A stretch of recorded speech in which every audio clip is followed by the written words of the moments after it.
tardes, buenas noches, buenos días, da igual cuando escuches esto, porque estamos en nuestro canal de YouTube, en Getafe News, una vez más, con Getafe News Informa, para charlar, para hablar de todo lo que sucede, todo lo que acontece en nuestra ciudad, en Getafe, en nuestro país, en España o en el mundo, porque sabéis que aquí intentamos tratar todos los temas. Hoy vamos a abrir con esos temas que en este programa nos gustan mucho. Vamos con un análisis rapidísimo de la ambiciosa expansión de vivienda pública que Getafe acaba de anunciar. El dato estrella es este: obras adjudicadas para 203 nuevas viviendas públicas de alquiler. La ubicación es clave, justo al lado de la universidad. Terreno súper valioso, casi 8 millones de euros. Y ojo, gracias a la financiación europea, estas casas nunca, jamás van a pasar al mercado privado. Aquí viene lo interesante: el contraste total entre este modelo puramente municipal y la gestión privada regional. Al final, el objetivo es retener la titularidad 100% pública para frenar los precios abusivos del mercado. Es un proceso express, del anteproyecto en otoño de 2025, directos al sorteo a finales del 26. Claro que esto no acaba aquí. Se suman otras 51 viviendas ya planeadas en otra zona clave. Así que la gran pregunta es: ¿cambiarán estos modelos 100% públicos el futuro de nuestras ciudades?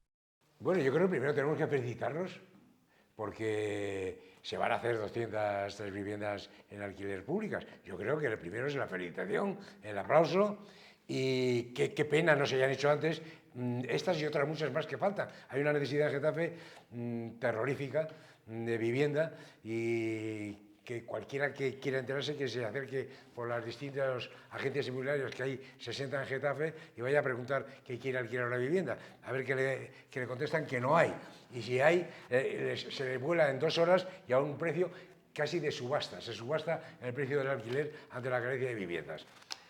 Yo aquí tengo sin embargo, ¿dónde han decidido hacer estas viviendas? Han decidido hacerla en una parcela que era para hacer vivienda libre. Y yo ahí tengo una pregunta: eso es un bien municipal, bien de todos los ciudadanos de Getafe. El suelo de esa vivienda libre, hoy yo he tratado de enterarme, de preguntar a los expertos, me dicen que estaría vez y media más de lo que se va a poner su valor para hacer viviendas en alquiler. Eso plantea un problema de un bien público, porque ese suelo es un bien público, que podría haber generado unos ingresos a las arcas públicas en una venta de ese suelo importantes, además de unos cuantos millones, según me han dicho, de una cifra de millones bastante importante. Que a lo mejor ese dinero, esa es la discusión. Hay otros suelos de vivienda de protección, de vivienda pública de protección en alquiler, que podrían haberse comprado por la mitad de precio de lo que cuesta este suelo y podría haber permitido hacer, en lugar de 200, 300 viviendas. Esa es la pregunta que hago. ¿Se ha hecho el esfuerzo de mirarlo, de intentarlo, de mirarlo? Pues he dicho en primer lugar que aplaudo, que este es un proyecto que tiene que seguir, no con estas, con bastantes más, y que lo hagan todas las administraciones. Pero aquí me planteo si el dinero público, pues este es un bien de todos los ciudadanos, no se podría haber utilizado mejor para hacer más viviendas de alquiler. Es una pregunta. Habría que saber en qué parcela se podría haber construido. Es decir, yo entiendo que desde el ayuntamiento se ha estado buscando aquellas parcelas que estuvieran disponibles por la necesidad urgente que venimos denunciando y hemos dicho tantas veces, de vivienda que hace falta en la ciudad, y entiendo que se ha elegido la parcela que estaba más disponible por cuestiones de urbanización primero, para que no tuviera más costes, y que estaba lista y dispuesta para poder construir y en el menor tiempo posible. Espero. La cuestión es que creo que el otro debate en ese caso sería hasta qué punto es necesaria, y lo hemos hablado muchas veces, la optimización de los recursos públicos. Es decir, evidentemente puede haber una pérdida de patrimonio en función de lo que tú estás explicando, porque esa parcela hubiera valido su valor de venta, hubiera sido mayor incluso para hacer más viviendas que las que se hacen, pero hay que entrar en otras valoraciones, como la rapidez para poder construir viviendas, en cuanto a la necesidad de los vecinos, incluso, bueno, pues desde el propio espacio físico del barrio donde está, de que se puedan incorporar viviendas en alquiler. Ya veremos los precios, pero espero que sean asequibles para todo el mundo, para la mayoría de la ciudadanía, porque todo el mundo lo necesita, y que yo creo que no puede ser que solo la economía municipal esté regida por la rentabilidad, porque hemos hablado muchas veces, y lo hemos hablado hace un ratito, esto, es decir, cuando además el ayuntamiento está perfectamente saneado, no solo saneado, sino que además tiene decenas de millones de euros que no puede utilizar. Es decir, el ayuntamiento de Getafe no tiene una necesidad económica, ¿vale? La cuestión es que el Ayuntamiento de Getafe sí que tiene una necesidad de infraestructura, de recursos y en este caso de viviendas. Se le ha cedido la parcela a la MSV para que construya las viviendas. Yo espero que la MSV gestione la mayor parte de esas viviendas de alquiler para que no suceda, pues estos días se ha hablado mucho, pues ahora está en el foco mundial Nueva York por la llegada de su nuevo alcalde, y algunos de los datos que aparecen últimamente en los medios es que el mayor propietario de viviendas de la ciudad de Nueva York es el Ayuntamiento de Nueva York. Con lo cual, bueno, muy comunista no parece que los ayuntamientos posean viviendas para, como tantas veces hemos defendido aquí, pueden interferir en el mercado del alquiler a través de la vía de la oferta. No, eso no no lo discuto, eso, al que he felicitado y al Ayuntamiento la iniciativa. Y los tiempos y las elecciones se acercan siempre, y claro, porque el problema de la vivienda no salió ayer. Llevamos hablando de este tema unos cuantos años. En Getafe hay suelo y hay suelo sin utilizar de terciario que puede modificarse, y ha habido tiempo suficiente para la modificación y para otra, y suelo que había sin utilizar, que se podría haber cambiado ese suelo uno por otro. Con gestión se podría haber hecho más viviendas. Pero cambiar suelo terciario para convertirlo en residencial, claro, y cambiar uno por otro. Claro. Y más soluciones, hay más, pero porque no es un problema. Prefiero que no hay parcelas disponibles urbanizables para hacer esas viviendas. Es que no es un problema de ayer, es un problema que lleva años, que se ha podido mirar, gestionar y resolver para hacer más viviendas, no para no hacer viviendas, para hacer más viviendas en alquiler, que se necesitan más viviendas públicas en alquiler. Porque en el vídeo decía, José Luis, me ha parecido entender en la cabecera del vídeo que hemos presentado, que se sumaban estas 203 nuevas que se iban a hacer, que todavía no están hechas, que se iban a hacer 203 nuevas más a las que ya había. ¿Cuántas había antes, viviendas públicas en alquiler? ¿Antes desde cuándo? No, a estas dice, se suman estas nuevas 203 que se van a hacer a las que ya había. ¿A todas las que se han hecho antes? ¿Y cuántas? Que no sé cuántas se han hecho antes. Pues ahora que yo sepa, se están haciendo para entregar, entiendo, porque ya están sorteadas y todo, las famosas 50 y tantas viviendas del Paseo de la Estación. Pero que son en alquiler la mitad, ¿no? La mitad son alquiler y la otra mitad son en alquiler. O sea, alquiler. 25 en alquiler y 25 en propiedad. Esas son las últimas que se han hecho. Sí, en 12 años, 11. No, también tendríamos que contar las que se hicieron en el Rosón. Esas que tardaron tanto, que tuvieron problemas con la entrega por pero emergencia. esas ya llevan muchos más años. Esas ya se hicieron en la anterior etapa, antes de estos 12 años. No. Esas, Vale. O sea, no podemos echarle la culpa al gobierno No, actual yo no, porque, estoy preguntando porque se entrega por las deficiencias que hubo, y no sé, es que no me acuerdo cuántos son. Creo que es un bloque Sí. del Rosón. Creo Ponle unas 100 viviendas, porque los bloques cerrados que se hacen ahora y demás suelen ser unas 100 viviendas aproximadamente, 105, 103, 112, no me acuerdo el número exacto, pero un bloque de viviendas, recordar, también entregó la MSV, y de esto hará a lo mejor 4 años, 5 aproximadamente. Yo creo que sí. Por ahí tiene que hacer, que se entregaron, que se empezaron cuando se empezaran. Yo creo que las empezó Soler, algunas de ellas. O el desarrollo del proyecto Por puede eso ser me que refiero, empezó a por saber. eso me refiero. Que Se tardaron muchísimo en... Ya. Sí, pero ya veremos quién entrega las de la calle Madrid.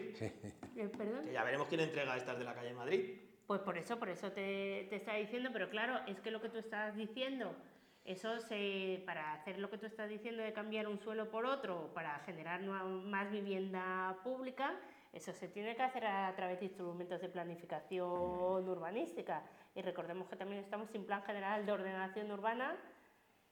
Sí, pero eso, por ejemplo, eso que plantea Jesús, si no recuerdo mal, eso se puede hacer por una modificación del puede plan hacer. parcial. Pero si yo no estoy hablando de una modificación puntual, si yo lo que estoy hablando es que vamos a una modificación puntual en ese momento concreta, que lo que yo digo es que no puedes ir a golpe de ocurrencia y a golpe de tuit y a golpe de titular y a golpe de lo que esté de moda en ese momento, que necesitas una planificación estratégica a largo plazo para ver cómo quieres crecer la ciudad, y una planificación estratégica no es de aquí al año 2030, que eso es presente. Una planificación estratégica supone 10, 15, en los próximos 20 años. Eso es una planificación estratégica. no vamos a tener una reunión para una planificación estratégica del Getafe 2030. Pero por Dios, si estamos en el 27 ya prácticamente, eso es el presente. Y eso es lo que te cuesta gestionar ahora mismo esto. Entonces, lo que hay que hacer es una planificación estratégica en toda la índole. Y ahora estamos hablando del problema que hay de la vivienda para jóvenes. Decirme qué suelo se está dedicando para residencias públicas o para pisos tutelados para personas mayores. Que es que está muy bien hacer meriendas y hacer certámenes de meneitos y todo eso está muy bien. Pero es que en paralelo hay una realidad de personas mayores que necesitan también vivienda pública o pisos tutelados o alguna herramienta para poder salir de sus pisos, de los quintos, de las Margaritas que están sin poder salir porque no se pueden poner un ascensor o porque no se puede poner un ascensor o porque la licencia del ascensor, desde que lo pides hasta que te lo conceden, hasta que luego empieza la obra, hasta que luego va a industria, hasta que luego va el ayuntamiento a darte la licencia definitiva y que está ok para funcionar, pues pueden pasar 7 o 8 años mínimo. Algún caso conozco de 7 o 8 años. Sí, Más de uno y más de dos y más de tres. Quiero decir que no es una cosa puntual. Entonces, quiero decir, esto no puede ser, que es verdad que hay un problemón con las viviendas para jóvenes, pero que el problema de los mayores en Getafe, que cada vez es una población más mayor y más envejecida, también está sin resolver y también hay que abordarlo y también hay que trabajarlo y también hay que planificarlo. Quiero decir, es que... Hombre, pero que no podemos decir que no está planificado, o sea, que hay cesiones de parcelas, o sea, todos conocemos la famosa parcela del Bercial que está pegada no me digas más. Al centro comercial. ¿Quién tiene la culpa esta vez? La Comunidad de Madrid es la responsable de hacer las residencias. Ya está. Entonces, arreglado entonces. Pero que Getafe sí tiene planificado porque tiene cedido suelo. Otra cosa es que la administración responsable no lo haga. Y luego el ayuntamiento sí ha hecho su gestión. Hace poco hablábamos aquí del famoso proyecto, por enésima vez, del Bercial para crear viviendas, que ya no me acuerdo cómo se llaman, porque como esto le ponen nombres cada vez distintos, estas viviendas comunitarias donde para la gente mayor precisamente en el barrio del Bercial. Otra también parcela que llevará, desde que se desarrolló el Bercial, pensado para eso.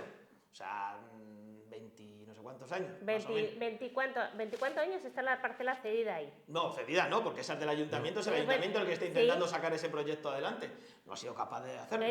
Vale. O sea, que no es que solo haya cedido parcelas a la Comunidad de Madrid, sino que también hay, que si hay planificación y que si hay suelo. Otra cosa es luego desarrollar. Hombre, ese proyecto es complejo, como hemos hablado, ya lo hemos hablado más veces.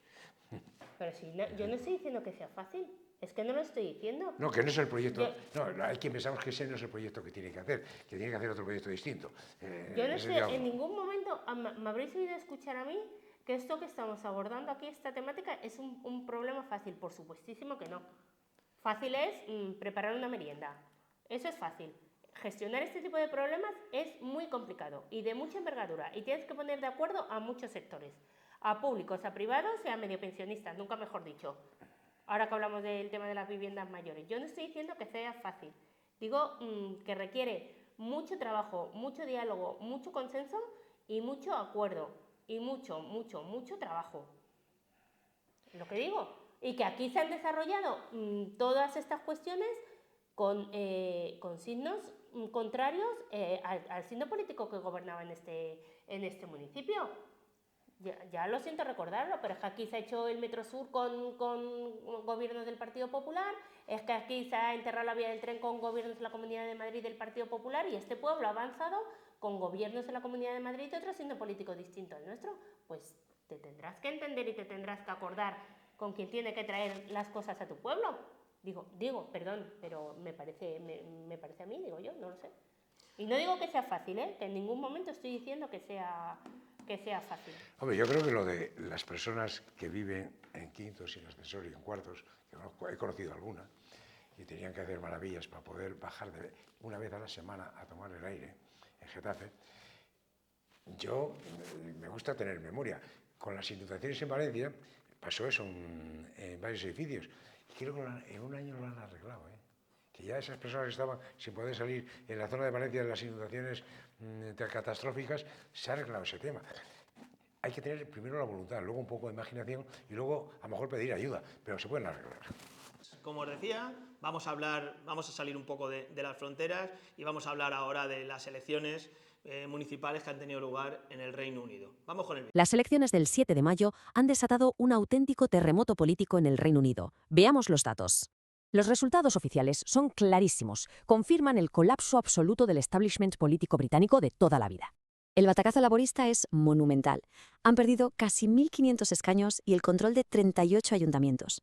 Y ojo, porque el Partido Conservador también se hunde, perdiendo más de 500 escaños por todo el país. La clave está en este brutal contraste. Mientras los clásicos se hunden, las formaciones alternativas suben como la espuma.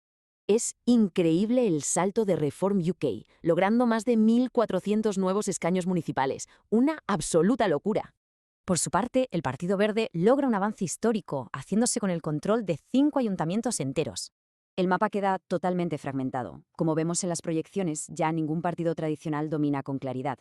Los analistas de todos los sectores coinciden plenamente. Estamos ante un cambio histórico en el voto británico. La gran incógnita ahora es, ¿supone esta enorme fragmentación el fin definitivo del bipartidismo en el Reino Unido? Las elecciones que han supuesto un vuelco para Inglaterra. Una vez más, un vuelco hacia la derecha o hacia la extrema derecha, como lo queramos llamar. ¿Qué os parece?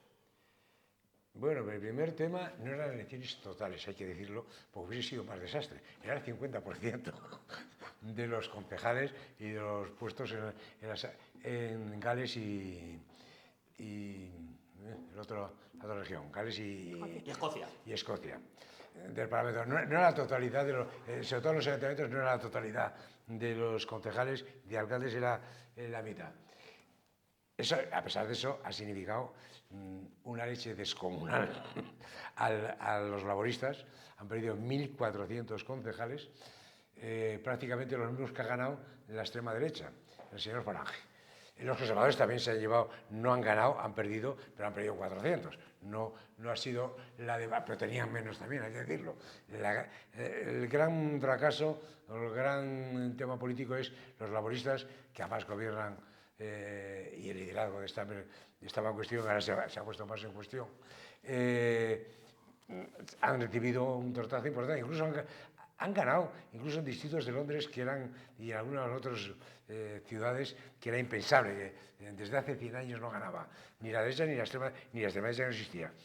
Pero es más grave todavía pensar que el señor Farage, que es el que hizo la campaña más desastrosa de salida de la Unión Europea del Brexit, y luego apoyado por los conservadores y convocar un referéndum que fue el error inmenso por los conservadores. Pero el que inició esa campaña por el señor Farage, los ingleses que están viviendo las consecuencias nefastas de ese tema, le vuelvan a votar. Le vuelvan a votar con porcentajes del 20 y tantos %, que no es mayoría absoluta la que le han votado. Hay que decir, pero nada está nada mal, un 20 y tantos % le ha votado. Eso, ¿qué significa a nivel nacional? ¿Va a poder mantenerse Starmer? Los diputados los tiene, pero dentro de los laboristas hay una división y allí no hay fidelidad de voto y control del voto de los congresistas, de los diputados. Esto va en la línea de lo que sucede. Nos hacemos alguna, como hace poco celebrábamos aquí el éxito en Hungría, que avisamos de que quien había ganado era la derecha a la extrema derecha. Lo avisamos, a la extrema derecha más golpista y autoritaria. Pero la tendencia en toda Europa es clarísimamente hacia la derecha y hacia la extrema derecha.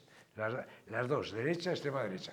Hay algún repunte de los verdes, en varios países hay un repunte de los verdes importante, que también habrá que seguir, entre ellos Inglaterra, pero también en Alemania principalmente. No, en Inglaterra ha sido muy importante, la de los verdes y en algunos otros, y más países, hay un repunte. En Italia estamos asistiendo ahora a una nueva líder, la alcaldesa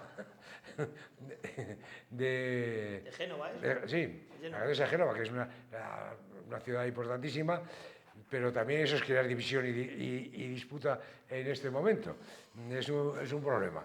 Pero lo que no cabe duda es el auge electoralmente de la derecha y la extrema derecha. Y si vemos en España, no tenemos que ir más lejos. Hoy viene un artículo analizando la votación en los últimos 14 días en España y exceptuado el caso catalán y el vasco, yo lo pongo más en cuestión, pero el catalán y vasco, la suma de derecha y extrema derecha barre a la izquierda y a la extrema izquierda con diferencias de 20 puntos y en algún caso de 30. Es también en España, o sea, no somos una isla. No, claro, si todo esto, fíjate, acabas de dar tú el dato, que es que el tema es recurrente una y otra vez. El dato de los últimos 14 años, que coincide con el antes y el después del 2008. Si es que 2008 marcó el inicio de una nueva era en Europa y por consiguiente en el mundo, pero principalmente en Europa, que es lo que a nosotros nos atañe. Y seguimos igual, pues de aquellos lodos, estos barros, y no hacemos nada y nos seguimos inmovilizados total. Pues, ¿qué esperamos? ¿Qué esperamos? Antes estábamos hablando en el otro capítulo que estábamos hablando, la macroeconomía va fenomenal. En Europa, en muchos países de Europa y en España en particular. Pero si esta macroeconomía que va en datos macro, en datos grandes, no se traduce a la economía de las familias, pues la gente no lo termina de entender dónde se produce la situación que va bien. Va bien cuando todos vamos bien, o cuando los pobres pueden vivir para llegar a fin de mes y para dar de comer a sus hijos una dieta equilibrada. Pero seguimos en los mismos problemas y ahora no nos hemos repuesto de la crisis del 2008, que todo fue ya peor y no ha vuelto a estar como antes del 2008. Y ahora nos anuncia el comisario de Energía de la Unión Europea que estamos ante una crisis energética sin parangón, que lo peor está por venir y poco menos que nos anuncia las 7 plagas de Egipto. Pues, ¿qué hacemos? Que no es la respuesta, el voto no a la extrema derecha y el populismo no es la respuesta, pero es que llega un momento, porque eso no te va a dar la solución. O sea, quien te ha metido en el Brexit, en el caso que estábamos hablando de Gran Bretaña, y te ha empobrecido y ha llevado al país a como está, si tú le vuelves a votar, no te va a volver a llevar a las cotas que tú tenías antes. Entonces, la única baza está en que los laboristas puedan reaccionar y parece ser que ahora Starmer acaba de anunciar unas nuevas medidas que veremos a ver si es capaz de poner en pie para salir del paso. Pues veremos, pero vamos, es una situación en la que hay en Europa ahora mismo de verdadera incertidumbre. ¿Es la economía la causa? Esa es una pregunta. ¿Es solamente la economía o la más importante la causa de este cambio en los electores? Porque no lo sé, en Estados Unidos vamos a verlo, porque tenemos las elecciones este año de medio mandato, Trump ha sido un desastre total absoluto, vamos a ver cómo sale, A lo mejor no solamente en la economía, a lo mejor hay más temas que son los que... ¿Cuál ha sido la principal causa, por ejemplo? Una de las principales causas del cambio de economía y de la caída de Urbana ha sido la crisis económica, pero había más causas, la corrupción, la toma del poder y la falta de libertades, el boicot a la Unión Europea, tenía en Hungría una importancia y en la alianza con Putin había más elementos. Que la economía, por supuesto, es un elemento. Pero si ahora vamos a ver los Estados Unidos, quiero decir, tienen más inflación, tienen menos poder adquisitivo, tienen un presidente que es un auténtico disparate. Vamos a ver qué sucede. Lo vamos a ver dentro de unos meses, muy pocos meses. Y acaba de suceder en la India, que no le hemos dado importancia, pero que es el país más poblado del mundo y que ha habido unas elecciones muy importantes en los estados, además, más poblados y más importantes, y donde hay un señor que va eliminando poco a poco toda la oposición. ¿Y ese señor de qué tendencia es? Nacionalista. Hindú. Nacionalista sí, hindú. Nacionalista hindú. Y además que... Pero que se corresponde con la derecha. Sí, se responde con nacionalismo radical, que se responde con la raza, con la religión, es más grave. O sea, lo que podríamos decir un populismo muy conservador. Más que conservador. Yo creo que de todas formas hay un factor, decía Jesús, que se tiene que vender con la economía. Yo creo que hay una parte importante que sí. Yo creo que lo de Hungría también tiene mucho que ver la economía. Creo que cuando las condiciones económicas no son suficientes, digamos, o como la gente las percibía anteriormente y a partir de un momento ve que sus condiciones son peores, se produce evidentemente un descontento con quien está gobernando.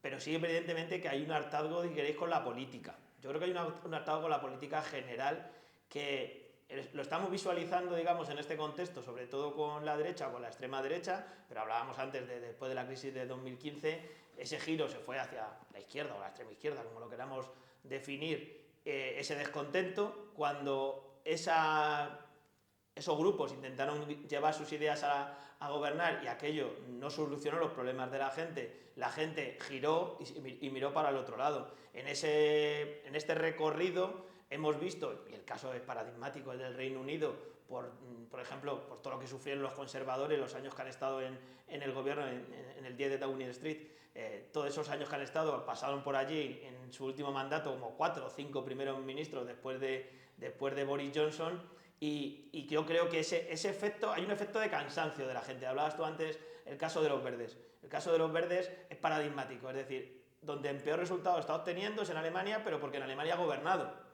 Crecen en Inglaterra, donde prácticamente eran inexistentes o es un partido prácticamente nuevo. Es decir, cuando tú eres nuevo, puedes llegar con grandes ideas y proponer grandes cosas. La gente se acaba descontenta cuando no lo haces. El caso de Nigel Farage es paradigmático en ese sentido, es decir, para nosotros, desde esta visión, le tenemos como el impulsor del Brexit, y fue uno de los abanderados del Brexit, pero como él no lo ha gobernado, todavía tiene la excusa, o el morro, que dirían algunos, de decir que esto si lo hubiera hecho yo lo hubiera solucionado. Y el argumento de es que todavía sigue dejando que vengan inmigrantes, ya no puedes echar la culpa a la Unión Europea, pero puedes decir que siguen entrando inmigrantes, es decir, los gobiernos, tanto conservadores como laboristas, están llegando a acuerdos con Francia para intentar restringir la inmigración todavía en el paso de Calais, como si eso sea posible, y cuando justo además hay un mar bastante bravo, ese mar como para poder cruzarlo, no es el estrecho precisamente de Gibraltar. Es decir, esos discursos llegas hasta que llegas a gobernar. En el momento que el señor Farage, en un sistema mayoritario como el inglés, además puede ser muy espectacular, pero solo hay que ver lo que le ha pasado al laborismo, que llegó con promesas de solucionar las condiciones económicas de los ingleses y no va a durar ni una legislatura, según dicen las encuestas y según dice el voto ayer o estos días atrás de los ingleses. Es decir, lo que se está buscando es cambios. En el caso de Gales, un partido nacionalista galés que prácticamente ha sido irrelevante se convierte como primera fuerza. En el caso de Escocia, que siempre está el factor independentista encima de la mesa, después de años de sufrimiento de los independentistas, les ha bastado cambiar de cara para que la gente vuelva a mirarles otra vez con esa crítica al laborismo, que además en una sociedad como la escocesa no tiene por qué irse a la extrema derecha, sino surgen. Y si venimos a España, como bien ponía los ejemplos Jesús, se habla mucho de que en el único sitio donde la derecha o la extrema derecha no ha conseguido triunfar, que es Cataluña. Luego ya, si estuviera Yolanda Díaz, hablaría de lo que es Junts o no, que Yolanda Díaz lo explica mejor que yo seguro, pero está Alianza Catalana, que está comiéndole la tostada, por así llamarlo, si lo queremos decir coloquialmente, a Junts. O sea, que está a punto de convertirse, no sé si en segunda o en tercera fuerza política de Cataluña, un partido que no tiene ni cuadros, no tiene ni militantes. Están buscando quién se presenta por Barcelona porque no tiene candidato para presentarse en la principal ciudad, pero aún así tiene los votos. Y estamos hablando de que incluso puede poner presidente de la Generalitat. Cuidado. Ya veremos, claro, dependerá un poco de cómo se reparte al final eso, porque es verdad que Cataluña a la hora de repartir los diputados sobre todo tiene muchas particularidades sobre el terreno, hay que verlo, pero la realidad es que el hartazgo con la política de la población está llevando a que el que sea nuevo, lo estamos viendo, es decir, en Andalucía, imagino que la semana que viene nos tocará hablar de las elecciones en Andalucía, pero a la izquierda el único partido que sube es el partido más pequeño que es Adelante Andalucía. Porque no gobierna, porque no ha tenido ningún coste. Es el único partido que parece que va a duplicar o a triplicar los diputados que tenía. ¿Por qué? Pues porque no tiene ningún coste, porque se valora muy bien a su candidato, pero porque su candidato puede decir, entre comillas, lo que quiera, porque no tiene coste. Si gobernara Adelante Andalucía, estoy seguro que perdería votos también. A lo que voy es que al final la gente está votando por hartazgo. Y que da igual lo que pongan nuevo, da igual de lo que sea. Mientras que sea nuevo, Nueva York es otro ejemplo perfecto, donde gobernaban los demócratas, pero le echaron al alcalde y pusieron a otro demócrata porque era más radical, si le queremos, o por lo menos era nuevo, si le queremos llamar así. Yo creo que el factor novedad influye mucho en este mundo en el que vivimos hoy en día, sobre todo con las redes sociales y las nuevas tecnologías. Pues hasta aquí. Como veis, tenemos muchos temas para la semana que viene, así que nada, ya sabéis, dejadnos en los comentarios lo que queráis decirnos, proponernos temas, lo que queráis aportar y nada, muchas gracias por haber estado al otro lado. Nosotros nos vemos la semana que viene.